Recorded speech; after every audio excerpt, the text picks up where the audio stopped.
Jo, ty mě to chceš mít ještě delšího než jednu fotku, já jsem to použící. A počkej, ty už šel někdo před náma? Ne, akorát tady. Razítko na kontrolní. Dá razítko na stůl. Nebudeme vidět světlo. Takže víte co? Vy si sedíte, dejte si kafe, dejte si rum, ale nebo si pošli... A počkej, ty už šel někdo před náma? Ne, akorát tady vám dá razítko na start, jo? Dobře, ale nevíme, kterým jste. Potom, tam se musí dát tady ta zelená razítko. Takže tady jsme Ale on si vidět tu kameru.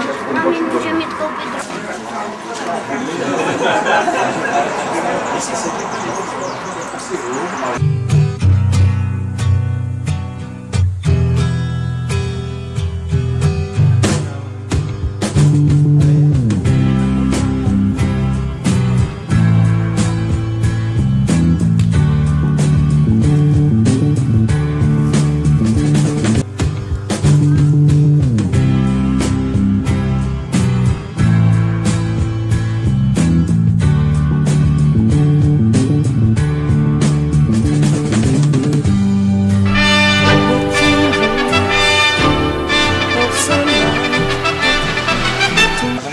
Tam píšou, to jsou jeho vyznamenání.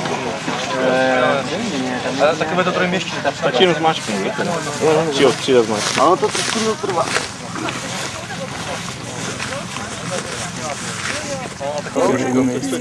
Budovají vlastně na straně Moskvou-Herská.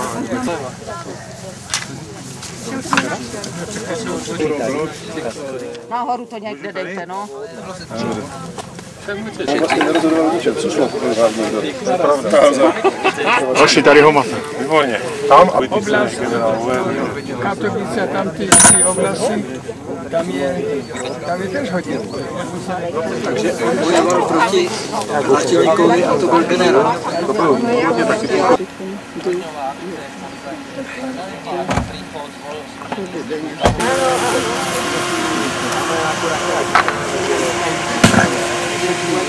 Už? A budeme splouvat, a já si vás málenci taky fotnu, protože to je tam ale určitě chtít.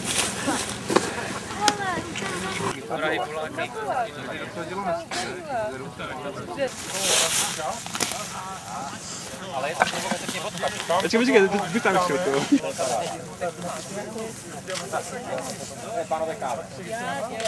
Tak, tady mi bude dobře.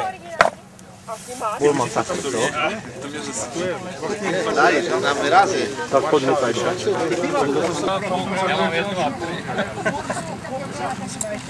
A vín to drželo, protože to tak nezapíkli, že to trochu včera narovnali, bo to bylo.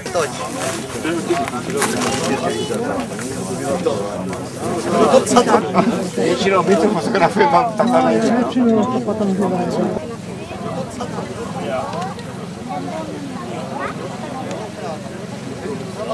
No a co, Zdeno tu přijde? Teda 5, ale tak to něco má. Tak to musíme hned, musíme skovat tržně.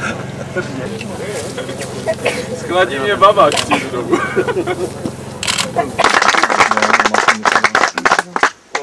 Přivítal bych předsedu Československé legionářské jednoty.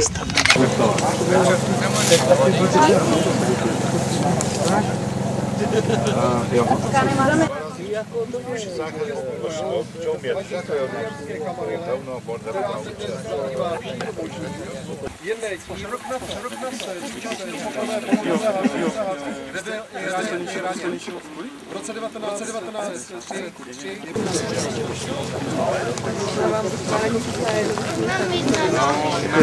Jsem nadšený tím, že jsme se sešli poprvé u takového zvláštního pochodu, který u pomníčku, který donedávna nikdo nezná. Chci vám poděkovat, že jste se vyhecovali v tomto hicu. Předám slovo předsedovi okresní jednoty Československé obce legionářské, plukovníku ve výslužbě panu Majerovi z Bystřice, který uvede hosty a pak si něco zaspíváme. Uložíme prst k základům armádního generála Josefa Šnejdárka. Vzpomínám před rokem a něco, když nás tu bylo poměrně míň, ale protože jsem dělal účast všech na startu, takže mám absolutní přehled, je nás 165 a přibývají další a další. Dovolte mi, abych přivítal mezi váma hosty, kteří tu jsou. Vezmu to od pana plukovníka ve výslužbě Adolfa Kalety, který se mnou tady tento pomník a má hlavní zásluhu na tom, že tento pomník tady stojí. Filipec, bystřický občan, který tu dneska bohužel není, je myslím služebně, takže mu tam je asi líp. A tuto prst uloží za hudby husitského chorálu pan plukovník Kaleta.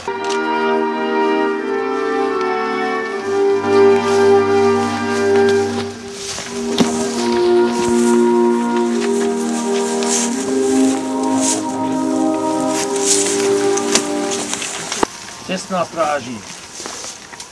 Přímo, hleď, po! Takže děkuju všem, kteří to takhle pěkně zvládli. A teďka jsme chtěli poprosit o nějaký takový projev trošku shrnující pana podplukovníka ve službě. Sešli jsme se na krásném vršku Těšínských Beskyd na Polední, na sklonku ledna v mrazu. Scházíme se dnes v podmínkách vpravdě afrických, které by se generálu Šnejdárkovi nejspíš zamlouvali, protože by mu připomněli jeho milovanou Afriku. Generál, na jehož paměť a počest vznikl tento skromný památník, byl voják každým coulem.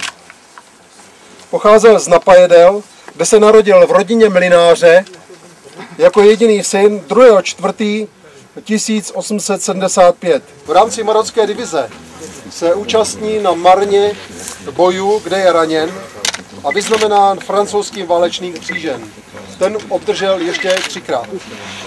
Byl povýšen na kapitána a po doléčení se na vlastní žádost ihned vrací na frontu do první linie. Za svůj postup byl povýšen do hodnosti podplukovníka a v roce 1919 jmenován delegátem do Mezispojenecké komise pro Těšínsko. Na jaře téhož roku je pověřen velením divize na Slovensku. Z demoralizovaného vojska, stále ochotného ustupovat, udělal ve velmi krátké době divizi útočnou a úspěšnou. Barvy pak budou považovat kombinaci červené, modré a bílé a nejkrásnější písní pro ně bude Jde domov můj.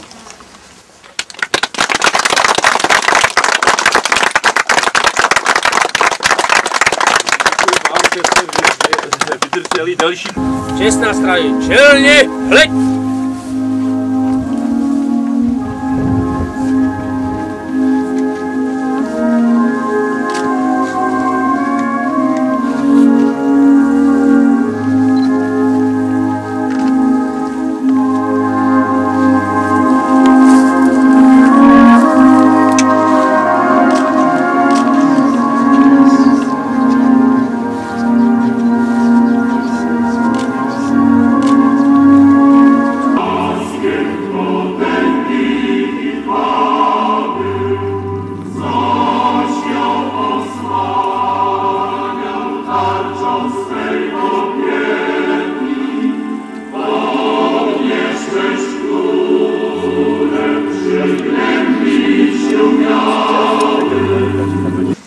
Naše republika vznikla za podpory legionářů a jejich zásluhou se také dokázala udržet. Po svém životě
Matěj šel z kuchaře, Když v 7 byli, tak by to mohli už, to už je 6 hodin. tak jsme postoupili s tím pomůžem, jo?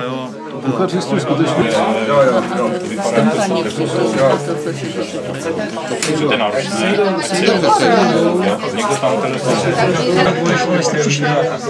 Já jsem šel potom skončil.